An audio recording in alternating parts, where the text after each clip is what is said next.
Cold. That was the first thing. Then, the smell of rain on stone, mixed with something sharp and entirely wrong. Not the sterile, metallic bite of the Department of Mysteries lab. Not the scent of ozone that usually lingered after a containment field failure. Sandalwood. Bergamot. A trace of something expensive and masculine. Sleep dragged at her.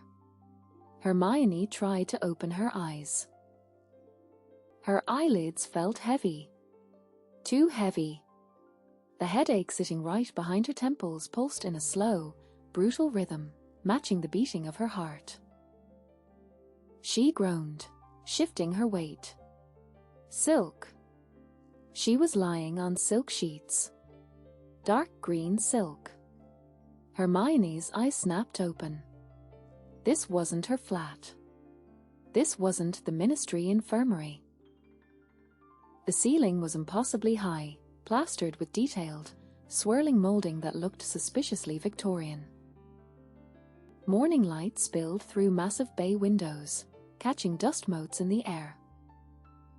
The walls were painted a soft, muted grey, adorned with framed moving photographs she couldn't quite make out from the bed.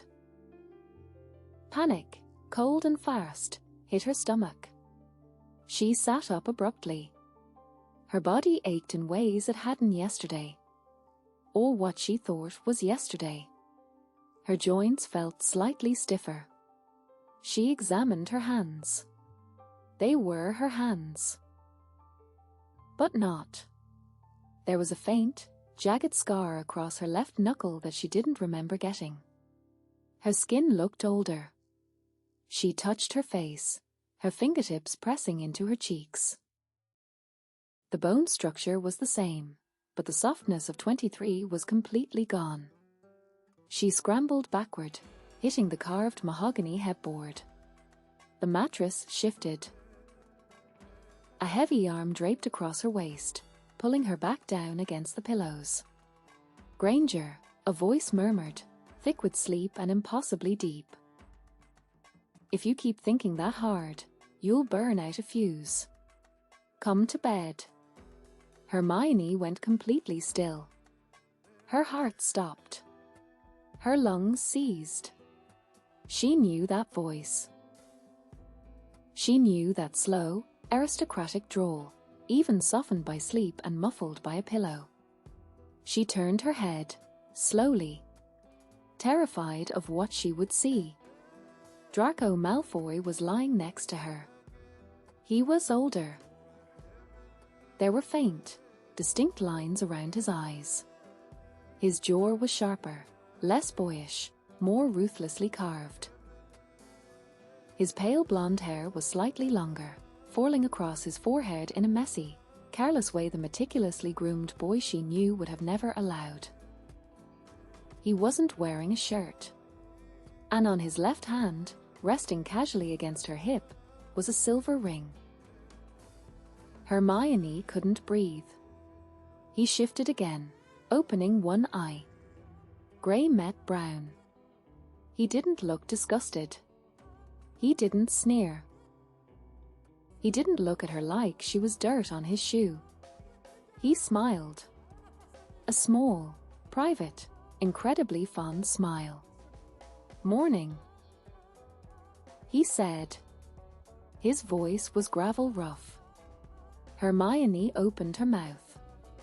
Nothing came out. He reached up. His long fingers brushed her cheek, pushing a wild curl behind her ear.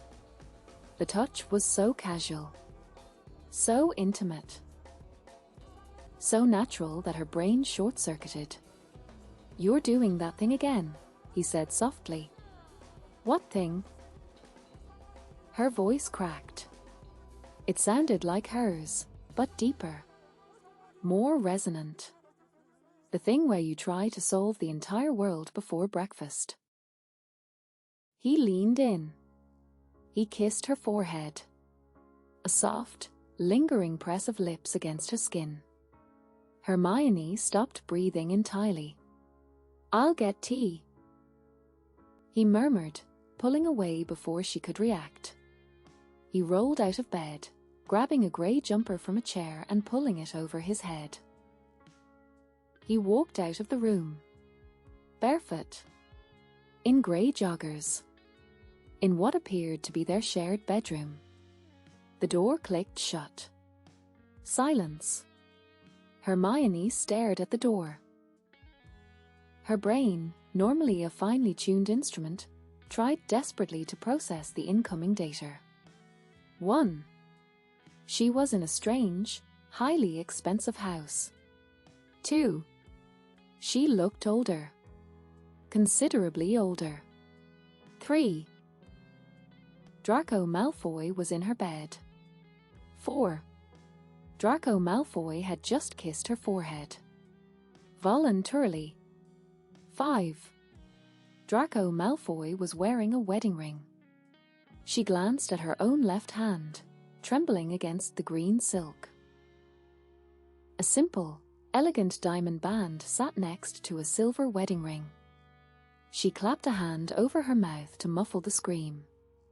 The silence of the room pressed in on her. She had to move. She threw off the covers, ignoring the chill in the air, and bolted for the attached bathroom. The floors were heated marble. She gripped the edges of the massive double sink and looked into the mirror. 38. She looked exactly 38. The untamable curls were still there, falling around her shoulders in a wild, familiar halo. But her face had matured. The anxious, frantic energy of a 23-year-old unspeakable was hidden beneath a layer of polished, authoritative competence. She looked like someone in charge. Someone who gave orders. No, she whispered. She gripped the sink harder, leaning closer to the glass. This is a mistake. A potion interaction. A chronal displacement. A hallucination induced by localized chronon particle exposure. She closed her eyes. Tried to remember. The secret lab on level 9. The blue light of the chronal stabilization field. The sharp, deafening crack of enchanted glass. The feeling of being pulled apart and put back together wrong. Then nothing. She opened her eyes again. The reflection didn't change. Okay, she breathed out, trying to steady her racing pulse. Okay, think.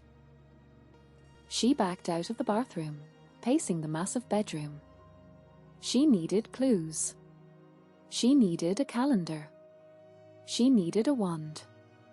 Where would I keep a wand? She murmured to herself. She spotted a vanity table near the window.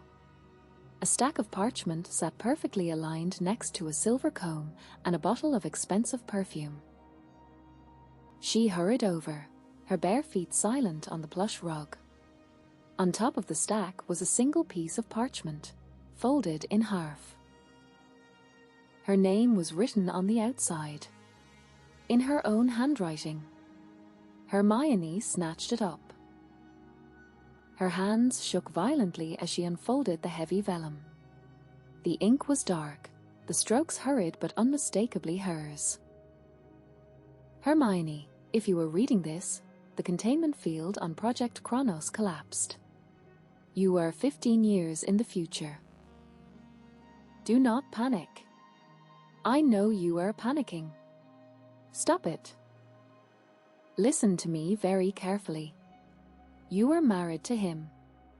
Yes, Draco. Yes, it is real. Don't change a thing until you figure out why. Let him take care of you. Play along. Do not confess you forgot. H.G. Hermione read it 3 times. Don't change a thing until you figure out why. She crumpled the parchment in her fist, her breath coming in short, harsh gasps. Play along, she muttered. Play along with Draco Malfoy. Right. Because that's easy. because that's a perfectly reasonable request to make of myself. She observed the room again. It wasn't just a hotel room. It was lived in. There was a book on her nightstand, a heavy tome on international magical lore. There was a watch on his nightstand. A pair of her shoes kicked off near the closet door. A faint noise came from the hallway. A soft thud, then a muffled voice. The house was waking up. The door handle clicked. She shoved the crumpled note into the pocket of her pajama bottoms and spun around, plastering what she hoped was a neutral expression onto her face. Draco walked in. He was carrying 2 mugs. Steam rose from them, filling the air with the scent of Earl Grey and bergamot. He stopped in the middle of the room, taking in her rigid posture, her wide, terrified eyes, the way her hands were clenched into fists at her sides. He sighed. Not annoyed. Just resigned. Ministry already? He asked, walking toward her. What? You look like you're about to write a new lore, Granger. He held out a mug. She took it. Her fingers brushed his. He didn't pull away. He didn't wipe his hand on his trousers like she had a disease. She checked the tea. Earl Grey. A splash of milk. 1 sugar.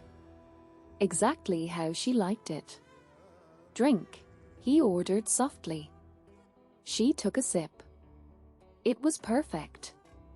The warmth grounded her, just a little. I'm fine, she said, her voice defensive, tight. Just a mild concussion. From the lab. Nothing to fuss over, really. Draco took a sip from his own mug, watching her over the rim. His grey eyes were far too sharp. Too observant. A concussion. He repeated flatly. Yes. A small one. A small concussion that made you forget where you work? He asked, raising an eyebrow. Hermione blinked. I know where I work. Do you? He leaned against the edge of the tall mahogany dresser, crossing his ankles. It was a disgustingly graceful movement. Because you just said you were in the lab. And unless the Department of Magical Lore Enforcement has secretly installed a potions laboratory next to your office while I wasn't looking, I find that highly unlikely. Hermione felt her blood run cold. You were in endless budget meetings with the Wizengamot, he continued, his tone mild, conversational. You came home, complained for an hour about the minister's lack of spine, yelled at a portrait in the hallway, and fell asleep on the sofa. Right. Not an unspeakable anymore. What was she? Head of Magical Lore Enforcement? Minister for Magic? The thought made her dizzy. I meant the day before. She lied, chewing on her bottom lip. I was thinking about the case from the day before. Draco went perfectly still. He set his mug down on the bedside table with a quiet clink. He crossed the room in 3 long strides, stopping right in front of her. He was tall. Much taller than she remembered from Hogwarts. He smelled like expensive soap and the crisp morning air, and his presence took up all the oxygen in the room. Hermione gripped her mug like a shield. He reached out. She didn't flinch, but her whole body tensed, preparing for a blow that didn't come. His fingers brushed the back of her neck, right at the nape, slipping beneath the heavy weight of her curls. The touch sent a violent jolt straight down her spine. His thumb traced a small, soothing circle against her skin. Hermione. He said. The way he said her name. It wasn't a sneer. It wasn't a question. It was an anchor. It was a lifeline thrown into a stormy sea. "You're chewing your lip," he said softly, his thumb continuing that slow, hypnotic circle. "You only do that when you're trying to calculate a lie or solve a puzzle." She looked up at him. She couldn't look away. "Tell me," he said. She wanted to. The urge to dump the entire problem onto him was overwhelming. He looked so steady, so capable, so entirely focused on her well-being. "Do not confess you forgot." She forced herself to stop chewing her lip. She forced a smile. It felt brittle and fake. "I'm fine," she lied again. "Just tired." Budget meetings. He studied her face, searching for the truth. He knew she was lying. She could see it in the slight narrowing of his eyes. But whatever he saw in her expression, the sheer panic, the exhaustion, made his own expression soften. "Take the day off," he said. "I can't." The response was automatic. Knee-jerk. He laughed. A low, genuine sound that did weird things to her stomach. "Of course you can't. The world would stop spinning without you." "It might," she pointed out, unable to stop the defensive reflex. "Someone has to actually review the legislation before it gets passed blindly. And that someone is exclusively you." "Yes." He smiled. A slow, incredibly fond smile that completely dismantled her defenses. "You are terrifyingly stubborn, Granger. I am highly dedicated to my work. You are a menace to bureaucratic inefficiency." He corrected. He leaned down. Hermione squeezed her eyes shut. His lips brushed hers. Just a brief, warm press. It was casual. Familiar. It was the kiss of a man who had kissed her 10,000 times before and planned to do it 10,000 times again. She stood absolutely motionless until he pulled away. "Get dressed," he said, turning toward the door, apparently completely unbothered by her statuesque impression. "The monsters are awake and demanding pancakes." "Monsters?" She choked out, her voice barely a whisper. Draco paused in the doorway, looking back at her over his shoulder. He raised a pale blonde eyebrow. "Your children, Granger. Try to keep up." "Pancakes," she repeated, feeling incredibly stupid. "Yes. With blueberries." "Because Scorpius refuses to eat the plain ones, and Cassiopeia will start a riot if we offer her oatmeal again." He smirked. "And I'm not fighting a 5-year-old before I've had my coffee. 5 minutes, Hermione. Or I'm sending them up to jump on the bed." He walked out. Hermione dropped down onto the edge of the bed, the tea sloshing over the rim of the mug and burning her knuckles. She didn't feel it. Children. She had children. With Draco Malfoy. She put her head in her free hand, gazing blankly at the green silk sheets, and tried very, very hard not to hyperventilate. Part 2. The domestic reality. Hermione stood frozen for 3 full minutes. The green silk sheets offered no answers. The empty tea mug on the bedside table mocked her. Children. She was a mother. To multiple human beings. With Draco Malfoy. She took a breath that shuddered in her chest. Play along. She stood up and walked toward the massive walk-in closet.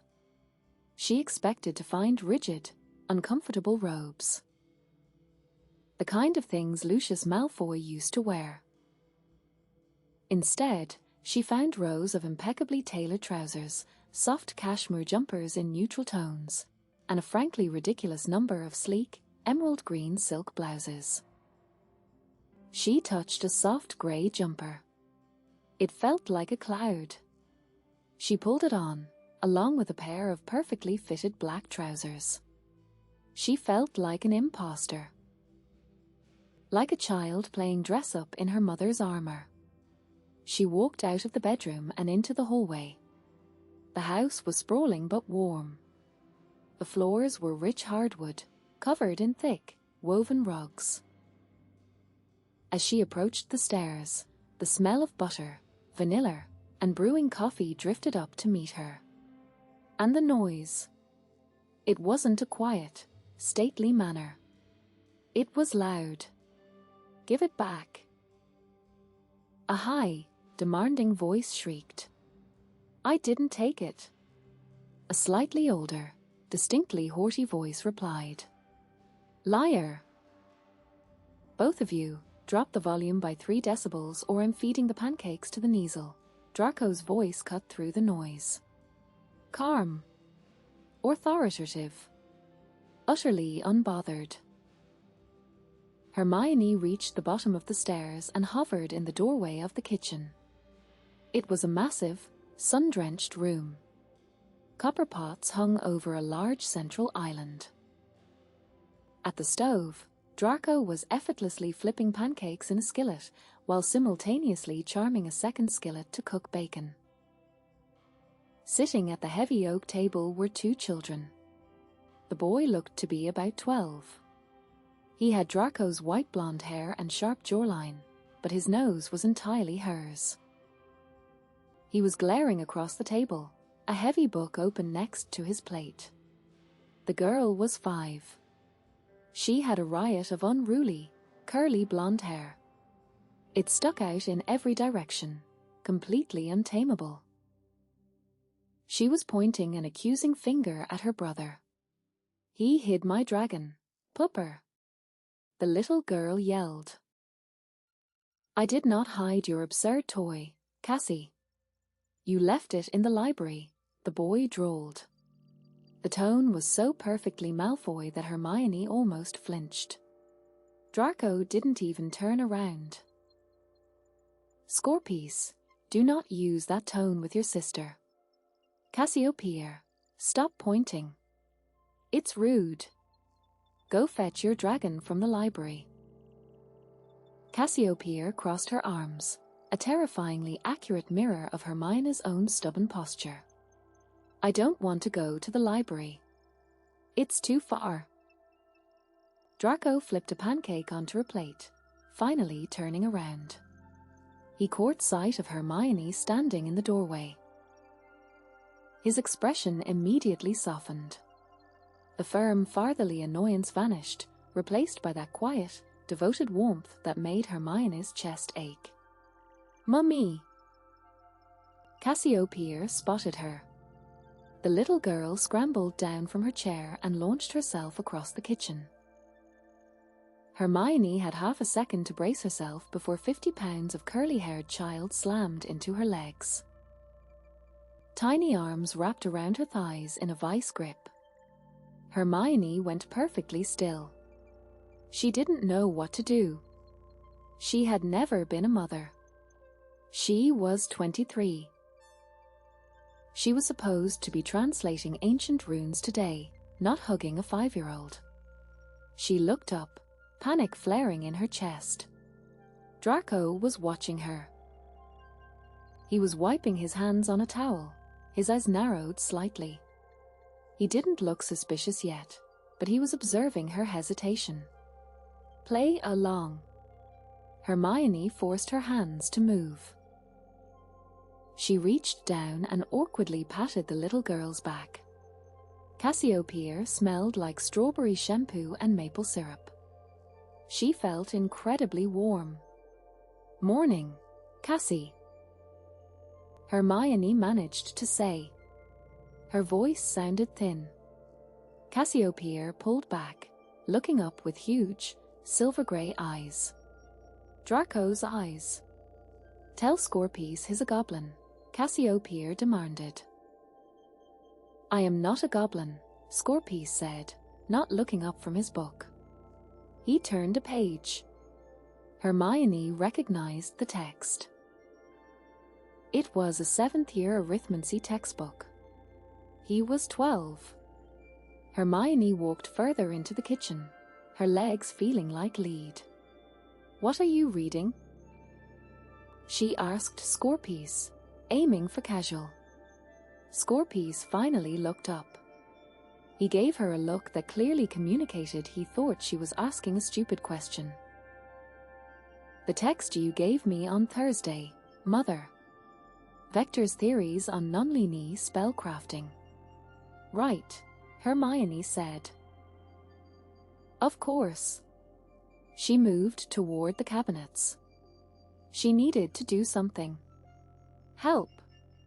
Be useful.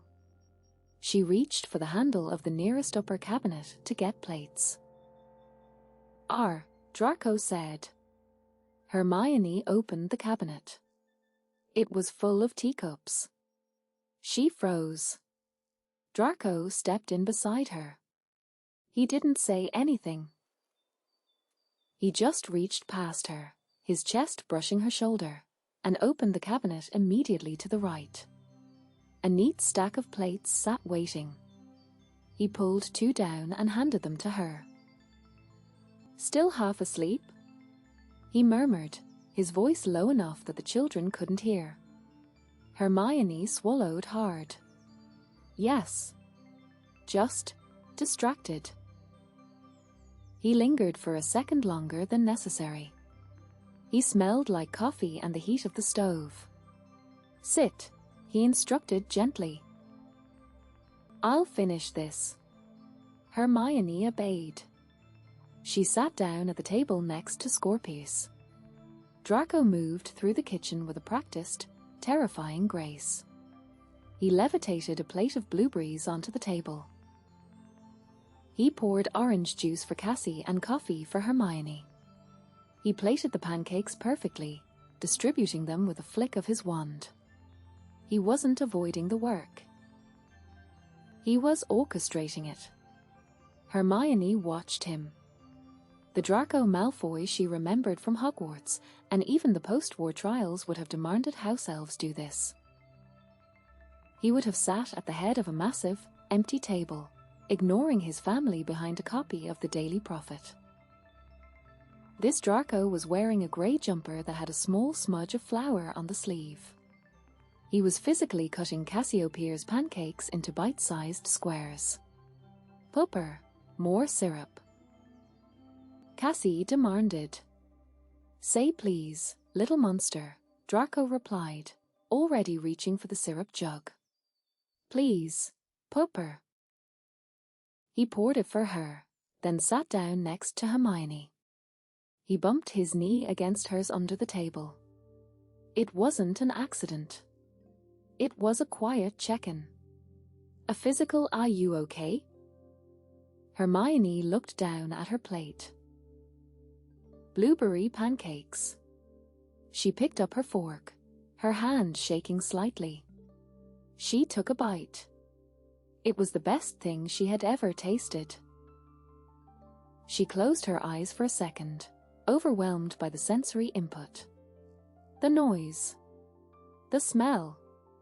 The casual, profound intimacy of sitting in a sunlit kitchen with a family she didn't remember building. You're quiet today, Mother, Scorpius observed. Hermione opened her eyes. Scorpius was watching her with those sharp grey eyes. He was too smart. He saw too much.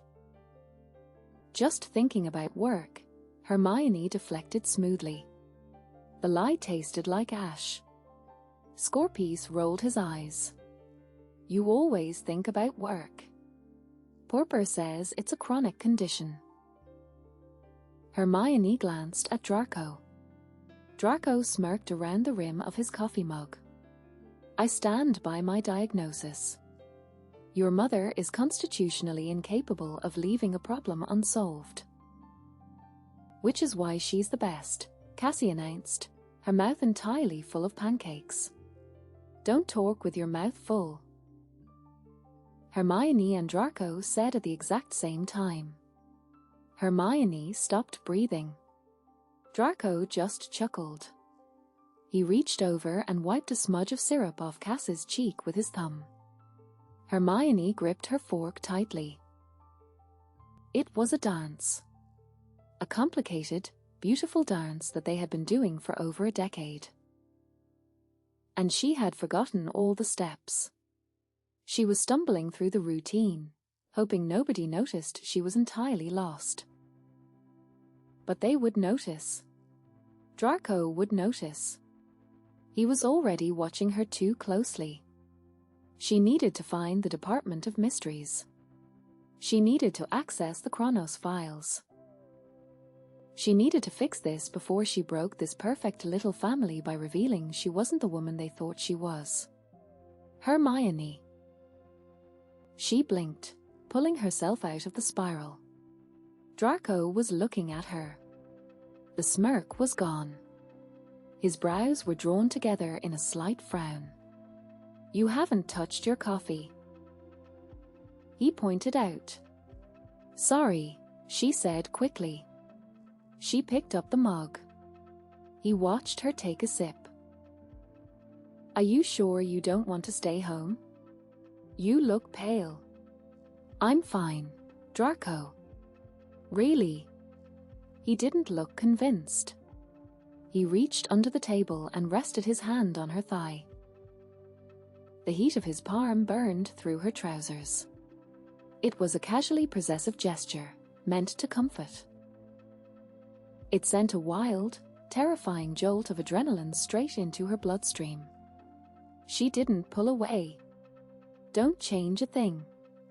All right, Draco said softly, his thumb brushing against her leg before he pulled back. But if you start panicking over the budget again, I'm coming to the ministry to drag you out. You wouldn't dare. She shot back. The banter felt instinctive. A muscle memory she didn't know she possessed. Draco grinned. It was a wicked, entirely Slytherin grin. Test me, Granger. She felt a flush creep up her neck. She looked away, focusing entirely on her pancakes. He still called her Granger. Even married. Even with 2 children. It shouldn't have made her stomach flip. But it did. Breakfast continued. The chaos resumed. Cassie complained about her brother, demanding that Scorpius hand over the syrup.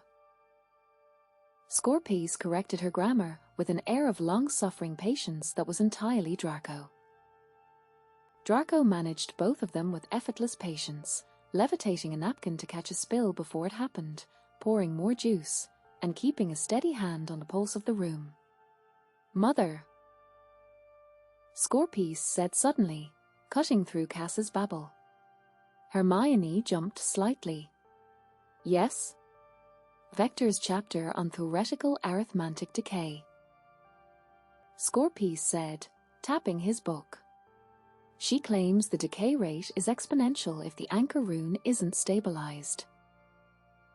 But if you use a modified Dagaz rune as the anchor, shouldn't the decay become linear? Hermione gaped at him. He was 12. Well. She started, her mind automatically engaging with the academic problem. Vector is assuming a standard anchor. If you modify Dagaz to loop the excess magical output back into the primary sequence, yes, the decay would flatten into a linear progression. But the risk of blowback increases by a factor of 10. Scorpius finished, his eyes lighting up with genuine excitement. Exactly. That's what I thought. But Professor Sinistra said I was overcomplicating it. Sinistra teaches astronomy. Hermione pointed out, offended on his behalf. She has no business grading advanced arithmancy theory. Draco chuckled, a low, rumbling sound. I told him the exact same thing last night.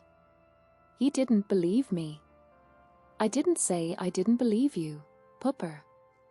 I just wanted a second opinion from someone who actually uses non-linear theory. Scorpius said primly. Ouch, Draco murmured, though he was smiling.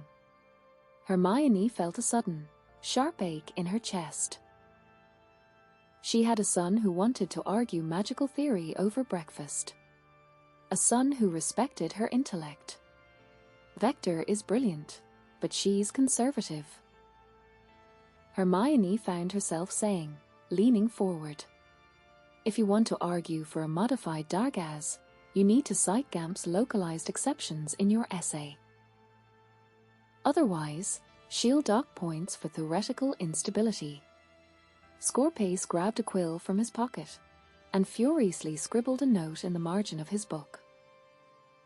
Gamp's localized exceptions. Right.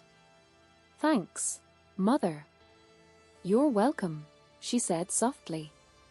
What about me? Cassiopeia demanded, slamming her small hands on the table. I have a theory. Let's hear it, monster. Draco said, turning his full attention to the 5-year-old. My theory is that Scorpius is a goblin. Scorpius didn't even look up from his book. Your theory lacks empirical evidence, Cassie. Draco snorted into his coffee. Hermione ate her food in silence, watching them. She was 23 years old. She was an unspeakable. She lived alone in a tiny flat in London, surrounded by stacks of books and half-finished research projects. She ate toast over the sink for dinner most nights. She had never been married. She had never given birth. She had never sat at a table that felt this alive. But sitting in the sunlit kitchen, watching Draco Malfoy laugh at a joke his 5-year-old daughter made, Hermione realized the most terrifying truth of all. She didn't want to leave. She felt an overwhelming, crushing wave of guilt hit her. She was stealing this. This belonged to the 38-year-old Hermione. The woman who had earned this warmth, who had put in the 15 years of work to build this life. She had to find a way back. Because if she stayed too long, she knew with absolute certainty that she would never want to let him go. Part 3. The best friend. The house fell completely, deafeningly silent at exactly 8:30. Draco had ushered Scorpius and Cassiopeia through the flue with a practiced efficiency that left Hermione dizzy. He had kissed her cheek, told her he'd be back by noon, and vanished in a swirl of green flames. Hermione stood in the middle of the kitchen, entirely alone. She breathed out a long, shaky sigh. The panic, which had been held at bay by the sheer force of Draco's gravitational pull, began to creep back in at the edges of her vision. She needed to find her wand. She left the kitchen, wandering through the ground floor. The house was elegant, filled with light and books. There were no dark corners, no oppressive ancestral portraits sneering down at her. It didn't look like a Malfoy manor. It looked like a home. She found a sleek leather satchel resting on an armchair in the front sitting room. It looked like something a high-powered ministry official would carry. She unclasped it. Inside, nestled next to a stack of incredibly dense legal briefs on werewolf integration, was her wand. Vinewood. Dragon heartstring. She picked it up. A warm, familiar spark shot up her arm. She let out a breath she didn't know she was holding. At least she was still a witch. At least her magic recognized her. Gripping the wand tightly, she turned toward the fireplace. She needed to go to the ministry. She needed to access the Department of Mysteries and figure out exactly what the chronal stabilization field had done. The fireplace flared green. Hermione jumped backward, raising her wand defensively. A woman stepped out of the flames, brushing soot off a tailored maroon blazer. She had fiery red hair pulled back in a sharp, professional knot. Ginny Potter. She looked older, sharper, but unmistakably Ginny. Honestly, if the Department of Magical Games and Sports tries to cut the Harpies training budget one more time, I'm going to hex someone's kneecaps into reverse. Ginny announced to the room, not even looking up as she dusted her sleeves. She walked further into the sitting room, finally looking up. She stopped. Hermione was standing frozen, her wand raised, her eyes wide with undisguised shock. Ginny raised an eyebrow. Practicing for a duel, Granger? Or did Draco finally push you over the edge regarding the throw pillows? Hermione slowly lowered her wand. Ginny. Yes, that's my name. Ginny walked over and collapsed onto the velvet sofa, kicking her boots off. Merlin, my feet are killing me. Harry said he'd rubbed them last night and then fell asleep halfway through. The absolute betrayal. Hermione watched her. Ginny was so casual. So perfectly at home in a house owned by Draco Malfoy. You're here, Hermione said. It was a stupid observation. Ginny frowned. She sat up slightly, tilting her head. Of course I'm here. It's Tuesday. We always have tea on Tuesday before my editorial meeting. Hermione swallowed hard. Right. Tea. Are you all right? Ginny asked, her sharp brown eyes zeroing in on Hermione's face. I'm fine. You don't look fine. You look like you've seen a ghost. Just ministry stress. Hermione said quickly, repeating Draco's excuse. Budget meetings. Ginny's frown deepened. She didn't look convinced. She leaned forward, resting her elbows on her knees. Hermione, Ginny said slowly. You finalized the budget on Friday. We celebrated with fire whiskey. You danced on a table. Hermione went perfectly still. She had danced on a table? At 38? I meant the secondary budget. Hermione stammered, chewing hard on her bottom lip. Ginny went perfectly still too. She watched Hermione chew her lip. She looked at the white-knuckled grip Hermione had on her wand. She looked at the sheer, unadulterated panic radiating from her best friend's rigid posture. Who are you? Ginny asked. Her voice was suddenly low. Dangerous. What? I said, who are you? Ginny stood up. She didn't draw her wand, but the threat was there. Because my Hermione wouldn't lie to me about a budget meeting. And my Hermione hasn't chewed her lip like that since we were in our 20s. Hermione felt a massive, crushing weight drop onto her chest. She couldn't do this. She couldn't play this part.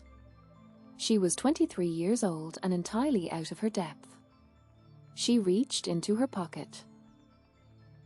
Her fingers closed around the crumpled piece of parchment. Don't change a thing. She couldn't help it. She pulled the note out and held it out to Ginny, her hand shaking violently. Read it. Hermione whispered. Ginny frowned, taking the crumpled parchment. She smoothed it out, her eyes scanning the hurried handwriting. Hermione watched Ginny's face. She expected shock. She expected denial. Instead, Ginny sighed. A long, bone-deep sigh of exhaustion. Time travel. Ginny muttered, rubbing the bridge of her nose. Of course, it's time travel. You couldn't just get a normal hangover like the rest of us. You had to go and fracture the space-time continuum. You believe me? Hermione asked, her voice cracking. It's your handwriting, Ginny said, dropping back onto the sofa. And you currently have the terrified, highly strung aura of a 23-year-old unspeakable. So, yes. What year are you from? 2002. Ginny whistled low. 15 years. Merlin, Hermione. That's a jump. Hermione collapsed into the armchair opposite Ginny, burying her face in her hands. I don't know what to do, Ginny. I woke up in that bed. With him. He kissed my forehead. Well, he is your husband. Hermione's head snapped up. Why? Why would I marry him? He's Draco Malfoy. He's arrogant, he's cruel, he stood by while. Stop. The command was sharp. Ginny wasn't smiling anymore. Her expression was fiercely protective. Do not talk about him like that, Ginny said quietly. Hermione blinked, stunned. You're defending him? I'm defending your husband, Ginny corrected. The man who held you together when the ministry nearly broke you.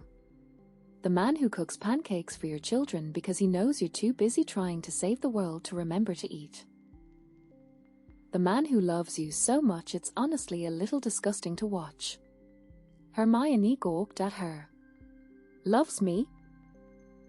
Don't play stupid, Granger. It doesn't suit you. Ginny leaned forward. He worships the ground you walk on. And you love him back. Fiercely. Hermione shook her head, trying to dislodge the words. I don't remember any of it. I don't remember falling in love. I don't remember my wedding. I don't remember my children being born. Her voice broke on the last sentence.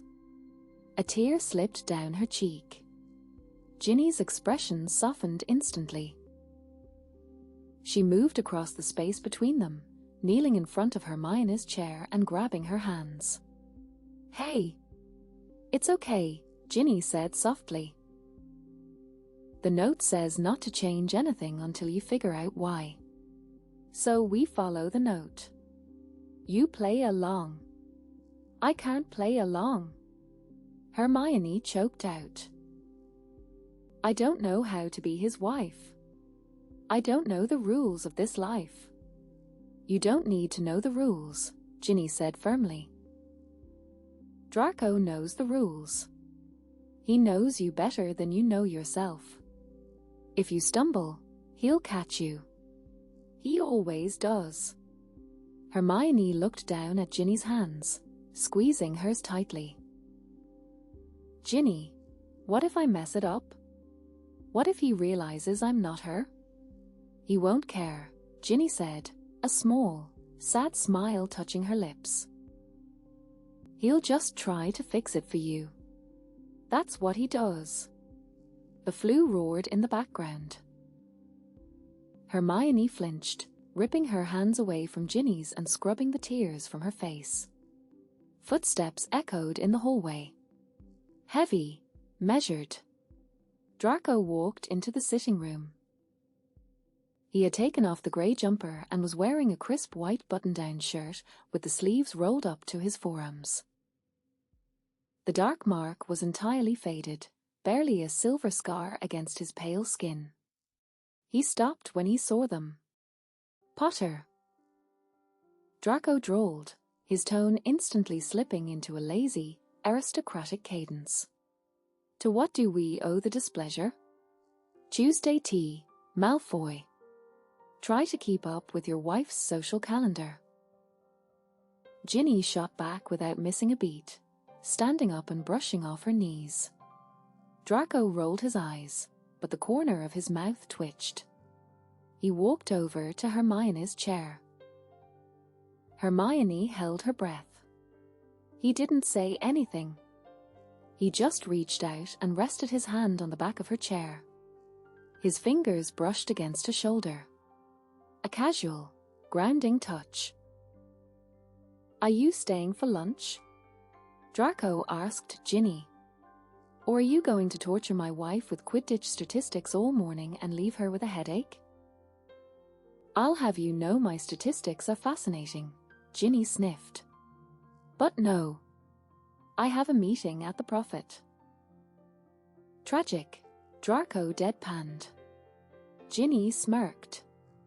She looked at Hermione, her eyes darting pointedly to Draco's hand on Hermione's shoulder. "See?" The look said. Hermione felt a strange, fluttering sensation in her chest. He wasn't an enemy. He wasn't a stranger. He was a man who came home and immediately sought her out, just to rest his hand on her shoulder. "I brought the file you left on the counter," Draco said softly, looking down at Hermione. He handed her a thick manila folder. "You really need to stop leaving classified documents next to the toaster. Love." Cassiopeia almost colored on the Auror deployment schedules. Hermione took the folder. Her fingers brushed his. "Thank you," she said. Her voice was steady. Draco smiled. It was that same, incredibly fond smile from this morning. "Don't work too hard. I'll make dinner tonight." He squeezed her shoulder once, gently, before turning and walking out of the room. The silence stretched for a long moment after he left. Ginny raised an eyebrow. "Arrogant? Cruel?" Hermione looked down at the folder in her lap. She traced the edge of the paper. He offered to make dinner," Hermione whispered. "He always makes dinner on Tuesdays because he knows you're exhausted after your Wizengamot hearings." Ginny said, crossing her arms. "He's a good man, Hermione. He's a good husband. Don't fight it." Hermione looked toward the doorway where he had disappeared. The panic was still there, sitting heavy in her chest. But alongside it was something else. A quiet, terrifying spark of curiosity. If this man was her husband, if he really loved her the way Ginny claimed, maybe she didn't want to fight it. "Okay," Hermione said softly. She looked at Ginny. "Okay. I'll play along. But you have to help me." Ginny grinned. A fierce, Gryffindor grin. "Always," Ginny promised. "Now, let's talk about the Minister for Magic. Because apparently, you yelled at his portrait yesterday, and I need all the details." Part 4. The Anchor the Home Office was a sanctuary. It was located on the second floor, tucked away behind a heavy oak door that hummed with subtle warding magic. When Hermione stepped inside after Ginny left, she felt a massive sense of relief. It was messy. Gloriously, beautifully messy. Books were stacked in precarious towers on the floor. Rolls of parchment were pinned to a massive corkboard covering one wall, connected by frantic lines of red string. The desk was buried under half-finished legislation drafts and arithmetic charts. It was the room of a woman who thought faster than she could write. Hermione spent the next 6 hours tearing it apart. She needed to understand the temporal displacement.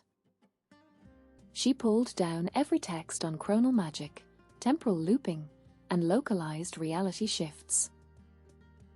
She dragged a chalkboard from the corner and began mapping out the spell matrix she had been working on in the Department of Mysteries 15 years ago. Or, rather, 15 years in the past. The math was incredibly dense. It was experimental magic, dangerous and unstable. According to her calculations, the chronal field hadn't just displaced her consciousness, it had anchored it. It had pinned her 23-year-old mind into the physical neural pathways of her 38-year-old brain. It was a paradox. She looked at the chalk dust on her fingers. If she was here, where was the older Hermione? Was she suppressed? Was she gone entirely, erased by the younger consciousness taking over? A cold, icy dread began to pool in her stomach. She hadn't just time-traveled. She had hijacked someone else's existence. She had stolen a mother from her children. She had stolen a wife from her husband. Her breath caught in her throat. She tried to take a breath, but her lungs refused to expand. The walls of the office suddenly felt too close. The towers of books looked like cages. She backed away from the chalkboard, her chest heaving, bumping into the edge of the heavy mahogany desk until her knees buckled.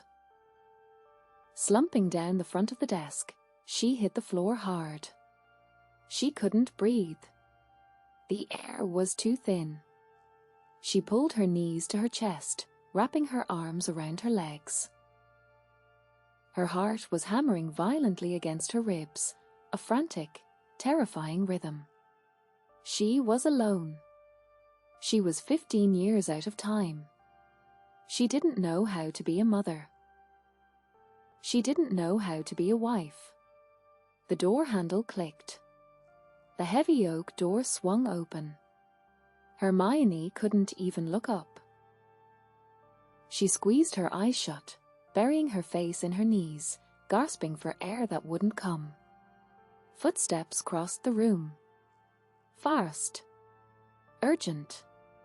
Draco dropped to his knees on the hardwood floor right in front of her. He didn't ask what was wrong. He didn't demand explanations. He didn't act surprised. He simply reached out and caught her wrists. His hands were incredibly warm. His grip was firm, grinding, entirely steady. "I'm here," he said. His voice was low, a dark velvet rumble that vibrated through the floorboards. "Breathe, Hermione. I can't." She gasped out, the words tearing at her throat. "I can't, you can." He moved closer, his knees bracketing hers. He let go of her wrists and moved his hands up her arms, his thumbs pressing firmly against the pulse points on the inside of her elbows. It was a deeply specific, practiced motion. A routine they had clearly established over years of high-pressure breakdowns. "Match me," Draco ordered softly. "In for 4. He took a slow, exaggerated breath in. Hermione tried to follow, her chest stuttering on the inhale. "Good," he murmured, his thumbs tracing slow, rhythmic circles against her skin. "Hold it. 1, 2, 3, 4. Now out for 6. She let the breath out in a shaky rush. "Again," he instructed, his tone leaving absolutely no room for argument. It wasn't cruel. It was an anchor. A heavy, immovable weight dropping into the storm of her panic. They breathed together. In for 4. Hold. Out for 6. Hermione kept her eyes squeezed shut, focusing entirely on the physical sensation of him. The heat of his hands. The steady rise and fall of his chest just inches from her own. He smelled like rain, bergamot, and the faint, crisp scent of parchment. Slowly, agonizingly, her heart rate began to decelerate. The crushing weight on her chest lifted just enough to let oxygen back into her lungs. She uncurled her fingers, her hands dropping limply to her sides. There she is. Draco murmured. He didn't pull away. Instead, he shifted his weight, sitting fully on the floor next to her. He pulled her sideways, tucking her against his side. Hermione went willingly. She practically collapsed into him, resting her cheek against the solid, steady plane of his chest. He wrapped an arm around her shoulders, holding her tight. His other hand came up, his long fingers threading through the tangled curls at the nape of her neck. He stroked her hair. A slow, repetitive, endlessly soothing motion. 23-year-old Hermione Granger would have pushed him away. She would have cited personal space, slapped his hand, and stormed out of the room out of sheer embarrassment. But 38-year-old Hermione knew this feeling. Her body recognized it. It felt incredibly, overwhelmingly safe. She let her eyes drift shut, listening to the steady, rhythmic thumping of his heart beneath the crisp cotton of his shirt. "Budget?" Draco asked eventually, his voice vibrating against her ear. Hermione swallowed hard, the lie tasting bitter. "Yes. I told you they weren't worth the spike in your blood pressure," he said mildly, continuing to stroke her hair. Let the minister figure out how to fund the Centaur Liaison Office. It's his job. He's incompetent. Hermione whispered, leaning heavier against him. Draco chuckled. The sound was a low rumble of pure affection. "I know he is, love. But you can't fix the entire magical world in one afternoon." He kissed the top of her head. Hermione felt a massive, painful knot form in her throat. He was so good to her. He was so patient. Ginny had been entirely right.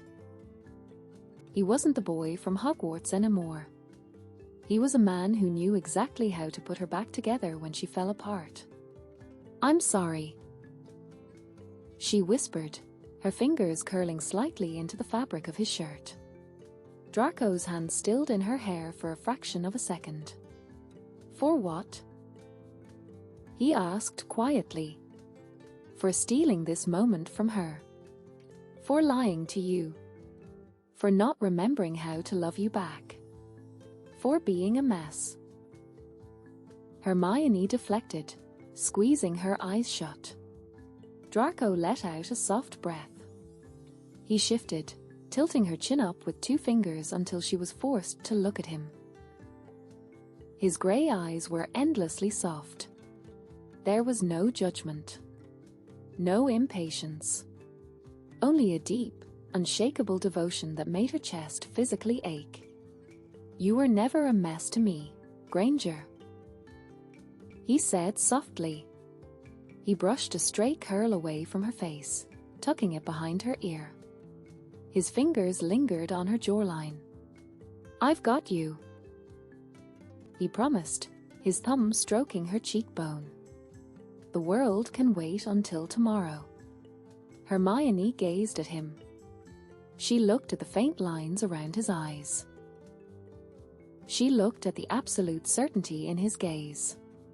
She didn't know how they got here. She didn't know what the 15 years in between contained. But sitting on the floor of a messy office, wrapped in the arms of a man who used to be her greatest enemy, Hermione realized a terrifying truth. She was safe. She didn't have to be the brightest witch of her age. She didn't have to have the answers right now. She was just Hermione, and he was holding her like she was the only thing anchoring him to the floor. "Draco," she murmured, her voice barely louder than the frantic ticking of the grandfather clock in the hallway. "Yes?" he answered softly, his chin resting lightly on the top of her head. "Why are you so good to me?" It was a stupid question. A dangerous question. The kind of question a 23-year-old unspeakable shouldn't ask a husband she didn't remember.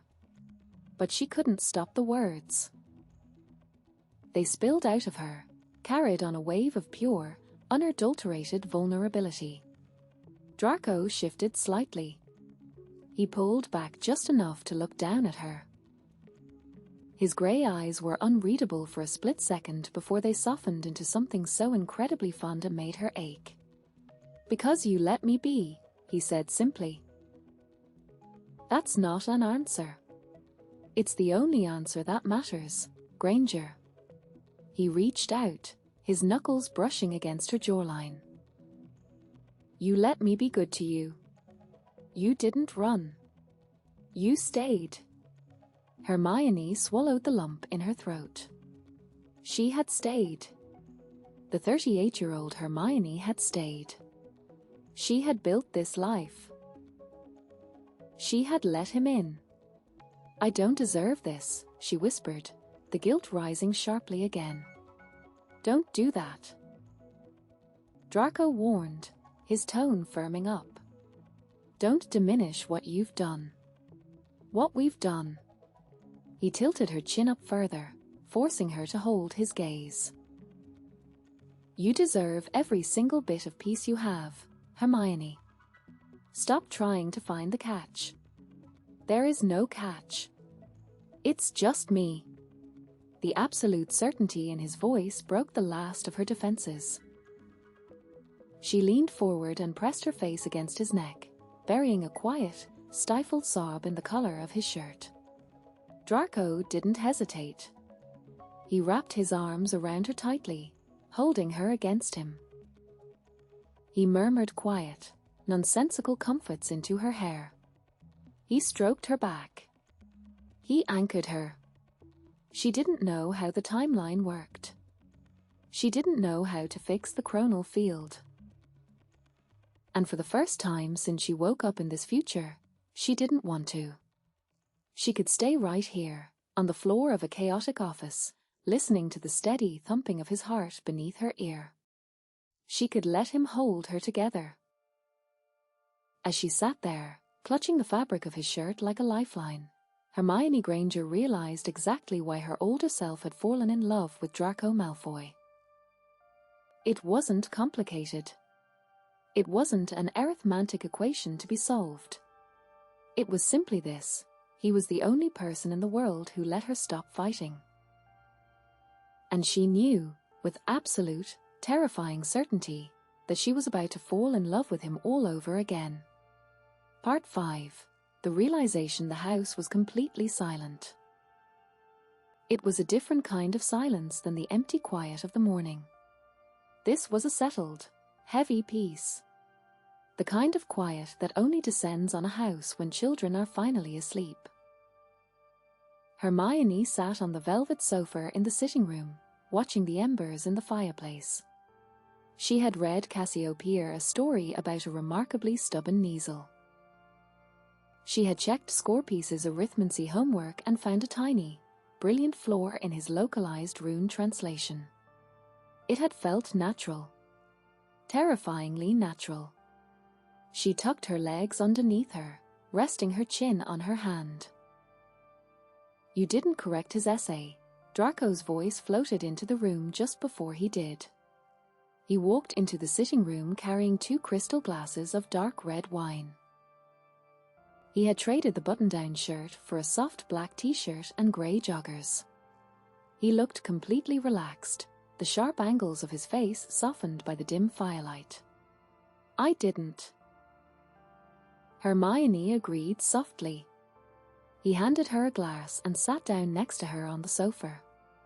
"Why not? You usually bleed red ink all over his parchment when he gets a translation wrong." It wasn't wrong, exactly. It was a creative interpretation of the Darges loop. Hermione deflected, taking a sip of the wine. It was rich, earthy, and clearly expensive. "He'll learn more if Professor Vector points it out than if I just rewrite it for him." Draco raised an eyebrow over the rim of his glass.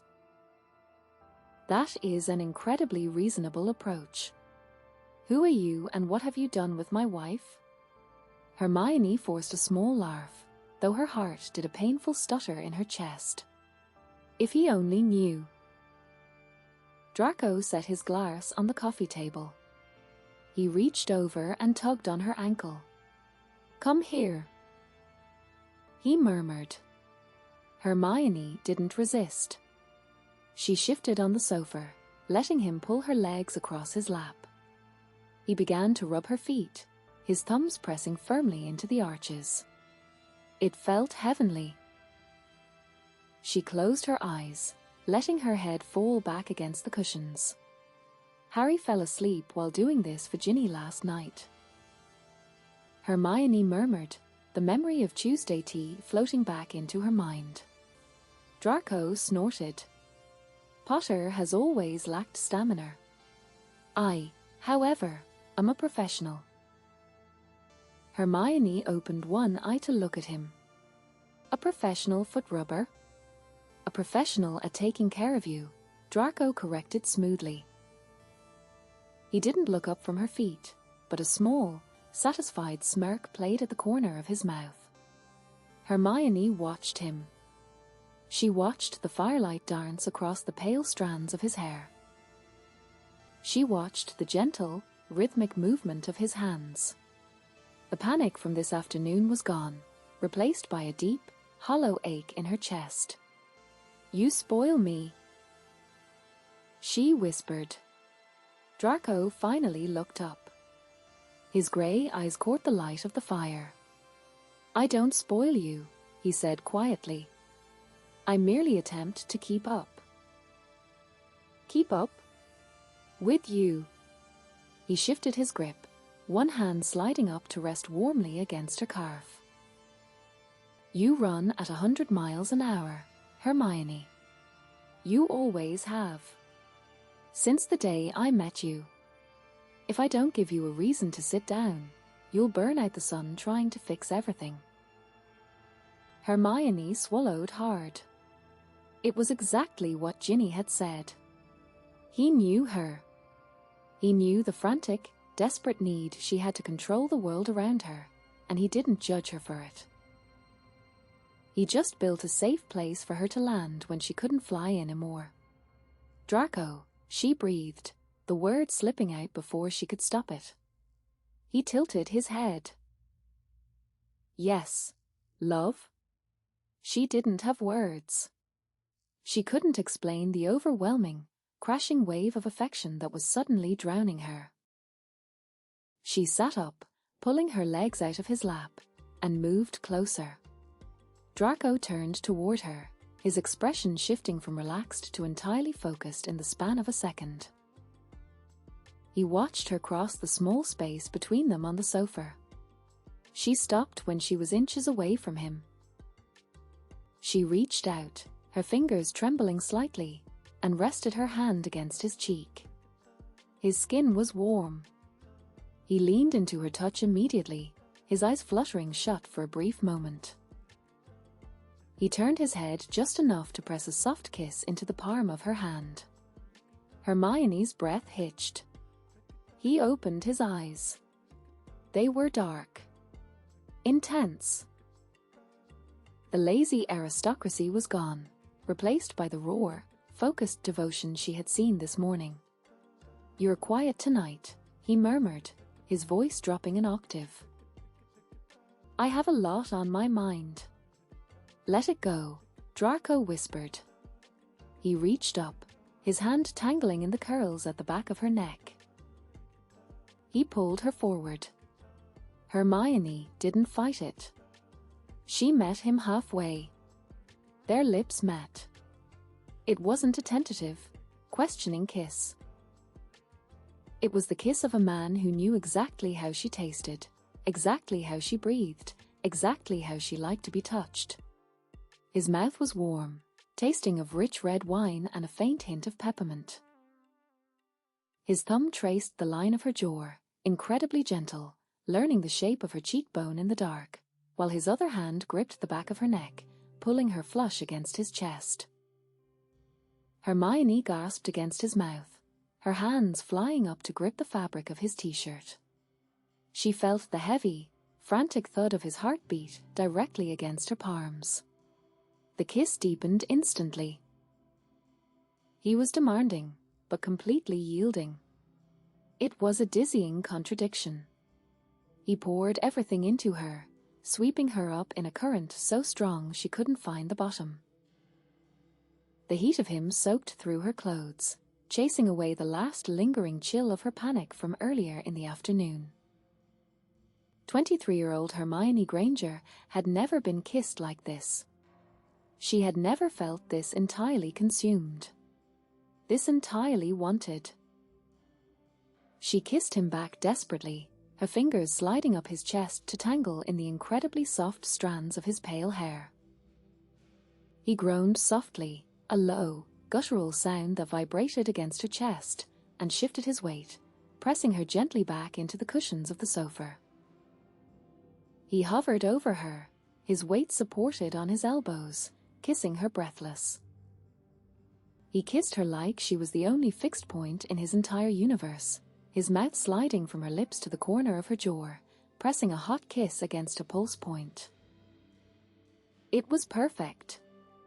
It was everything she had ever wanted without knowing she wanted it. And it was entirely wrong. The realization hit her like a physical blow. She wasn't his wife. The woman he loved, the woman he had built this flawless, intricate dance with, was 38 years old. That woman had lived 15 years of pain and triumph and compromise with him. That woman had given birth to Scorpius and Cassiopeia.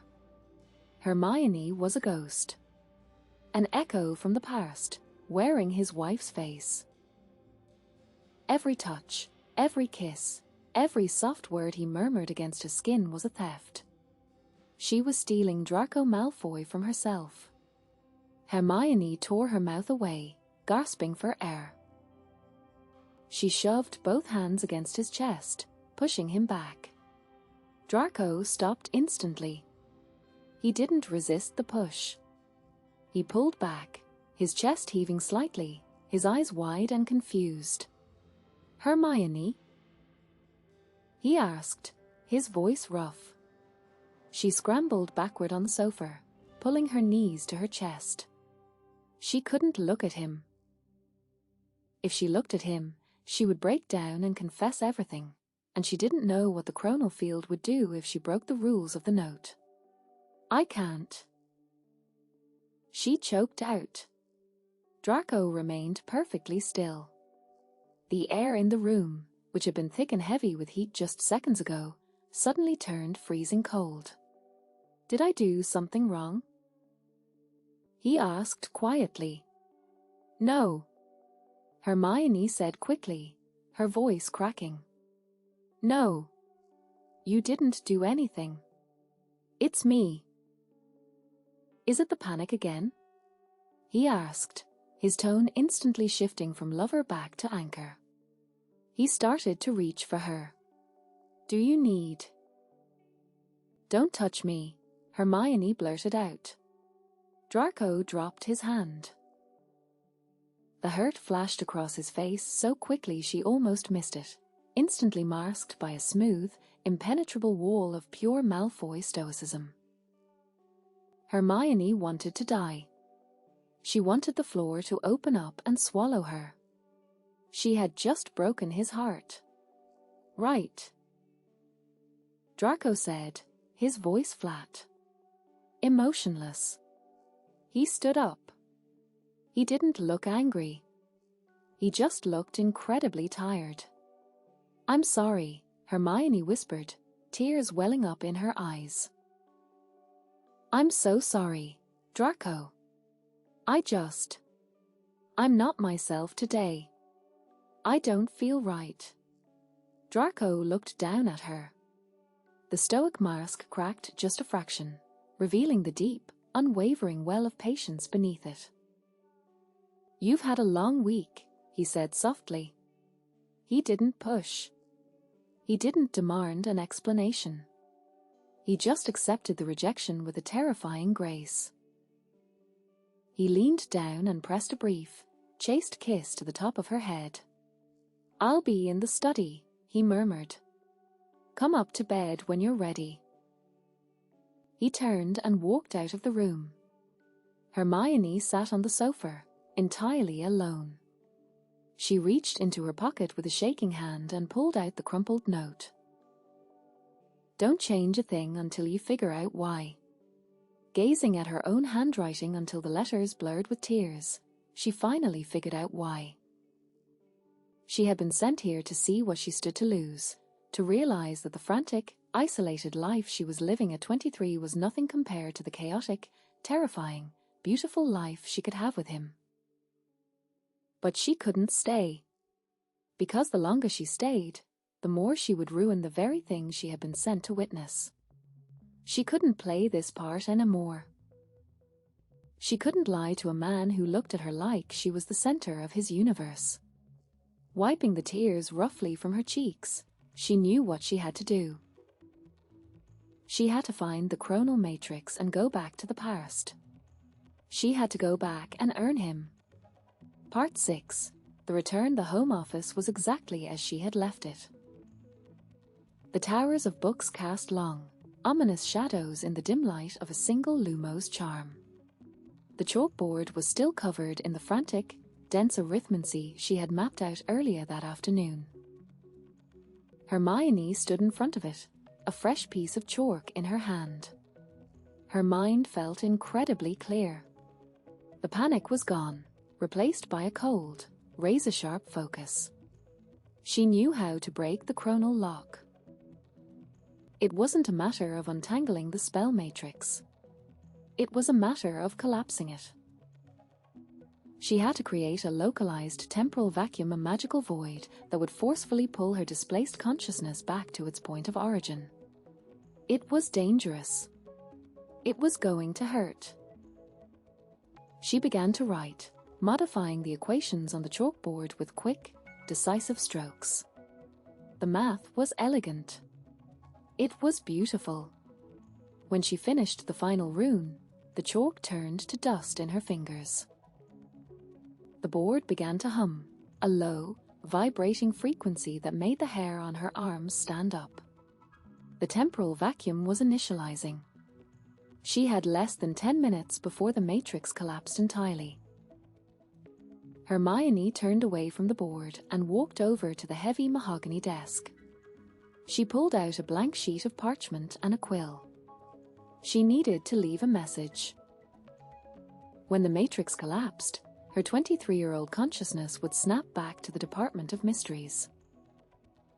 This body, the 38-year-old body she had hijacked, would be empty for a fraction of a millisecond before the older Hermione's consciousness flooded back in. The older Hermione would wake up confused. She would have a 24-hour gap in her memory. Hermione dipped the quill in ink. She wrote the words quickly, her handwriting sharp and jagged. "Don't change a thing until you figure out why." She gazed at the ink as it dried. A massive, staggering realization struck her. She hadn't just found the note. She had written it. It was a perfectly closed temporal loop. The 38-year-old Hermione hadn't left it as a warning, the 23-year-old Hermione had left it as an anchor. She folded the parchment carefully in half. The hum from the chalkboard grew louder, shifting into a high-pitched whine. She had 5 minutes. Hermione left the office, moving quickly down the silent hallway. She pushed open the heavy oak door of the master bedroom. The room was dark, illuminated only by the faint silver light of the moon filtering through the heavy drapes. Draco was asleep. He was lying on his back, the green silk sheets tangled around his waist. One arm was thrown over his eyes, shielding his face from the moonlight. His chest rose and fell in a slow, steady rhythm. Hermione crossed the room, her bare feet completely silent on the thick carpet. She placed the folded note on the bedside table, right next to the silver alarm clock. She stood there for a long time, just watching him. Her chest ached with a physical, crushing weight, She was giving this up. She was walking away from the warm house, the brilliant children, the man who looked at her like she hung the stars in the sky. But she wasn't really giving it up. She was going back to earn it. She reached out, her fingers trembling, and gently brushed a strand of pale blonde hair away from his forehead. "I love you," she whispered, the words barely audible over the sound of her own heartbeat. Draco shifted. His arm dropped away from his face. His grey eyes opened, instantly sharp, instantly focused. He hadn't been asleep at all. His gaze found her, catching her wrist before she could pull her hand away. "You're leaving," he said. It wasn't a question. His voice was completely flat, completely devoid of the warmth he had offered her all evening. Hermione swallowed hard. "Draco, I knew it wasn't you," he said quietly. He sat up, bringing her hand down to rest against his chest. "I knew it this morning. The way you studied the kitchen. The way you looked at Scorpies. You treated us like we were strangers." Hermione felt a tear slip down her cheek.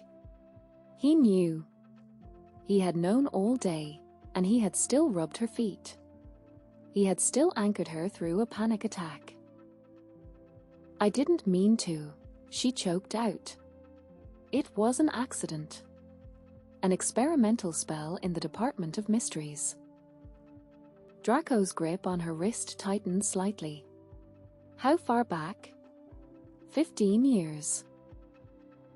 He let out a long, shaky breath, his eyes closing for a fraction of a second. When he opened them again, the stoic mask was gone. He appeared completely, utterly gutted. "You're 23. He whispered. "Yes. And my wife? She's here." Hermione promised desperately, dropping to her knees beside the bed. She placed her free hand over his, pressing it against his chest. "She's just suppressed. The matrix is collapsing right now. When I go back, she'll wake up. It will be like I was never here."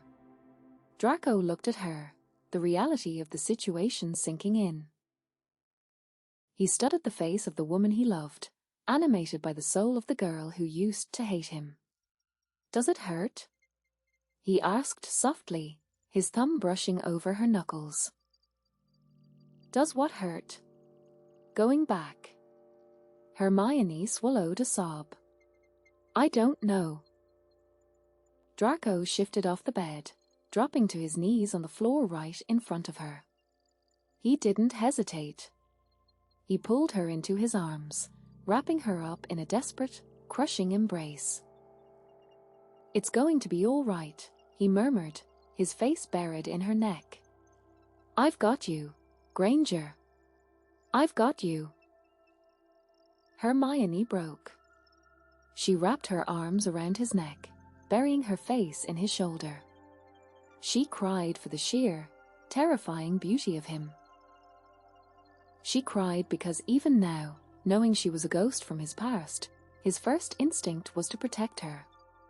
A loud, tearing sound echoed from the hallway. The temporal vacuum had activated. The air in the bedroom grew intensely cold. The shadows stretched and distorted, pulling toward the door. "Draco," Hermione gasped, the magic pulling at the very edges of her consciousness. It felt like hooks digging into her skin, dragging her backward. He pulled back just enough to look at her. His grey eyes were frantic, but fiercely determined. "Find me," he ordered, his hands gripping her face. "When you get back. Find me." "I will," she promised, her vision beginning to blur with static. "I swear it." He didn't waste another second. He leaned in and kissed her. It was a collision. A desperate, Heavy clash of teeth and breath and roar, bleeding emotion. He kissed her like a lifeline. He kissed her like a promise. The static consumed her. The world shattered into a million blinding pieces of white light. The sound of the vacuum became a deafening roar, tearing her away from the warmth of his hands, the taste of his mouth, the smell of bergamot and rain. She was falling. She fell through a dark, endless void, the fabric of time ripping and tearing around her. And then, she slammed into solid ground. Hermione gasped, her eyes flying open. She was lying on her back on the cold, unforgiving stone floor of the Department of Mysteries. The air was thick with the smell of ozone and burning copper. She scrambled up, coughing violently, her lungs burning for oxygen. The experimental spell matrix she had been building was a smoking, blackened ruin on the floor. She looked down at her hands. There was no gold band on her left ring finger. She touched her hair. It was wild, tangled, completely unmanageable. She was 23 years old. The door to the laboratory flew open. A panicked junior unspeakable rushed in, his wand drawn. "Granger!" he shouted. "Are you all right?" The containment wards registered a massive chronal spike. Hermione glared at him. She was breathing hard, her chest heaving with the sheer force of the adrenaline pumping through her veins. "I'm fine," she said, her voice shaking slightly. "Fine? You were completely unresponsive for exactly 10 seconds. The explosion, I said I'm fine." Hermione interrupted, her tone sharpening into the familiar, authoritative snap of the brightest witch of her age. She stood up, brushing the soot off her ministry robes. Her heart was hammering violently against her ribs. She remembered everything. She remembered the house. She remembered Scorpius and Cassiopeia. She remembered the agonizing, perfect weight of Draco Malfoy's hands on her face. "Cancel the rest of my experiments for the day," Hermione ordered, stepping over the smoking ruin of the Matrix. The junior unspeakable blinked. "Cancel? But the department head tell the department head I'm taking a personal half-day," she said, already walking toward the door. "If he has a problem with it, he can file a grievance with the minister." Not waiting for a response, she marched out of the laboratory, navigating the winding, dark corridors of the Department of Mysteries with a frantic, desperate energy until she stepped into the lifts and slammed her hand against the grate.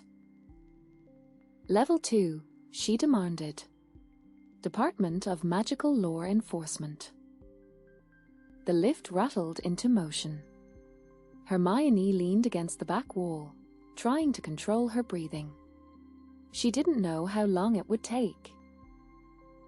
She didn't know how she was going to bridge the massive, hostile gap that currently existed between them. At 23, they were barely civil colleagues who occasionally nodded at each other in the ministry cafeteria. But she knew exactly what the endgame was. The lift doors dinged and slid open. Hermione stepped out onto level 2. The Orable pens were chaotic, filled with shouting wizards and flying memos. She ignored all of it. She walked straight down the main corridor, her eyes scanning the glass-walled offices. She found him. Draco was sitting behind a neat, organized desk in the far corner. He was wearing sharp, impeccable black robes. His hair was slicked back, perfect and aristocratic. He appeared younger, colder, endlessly guarded. He was scowling at a stack of parchment, an expensive silver quill spinning idly between his fingers. Hermione didn't knock. She pushed the glass door open and walked right in. Draco's head snapped up. His scowl deepened instantly when he saw her.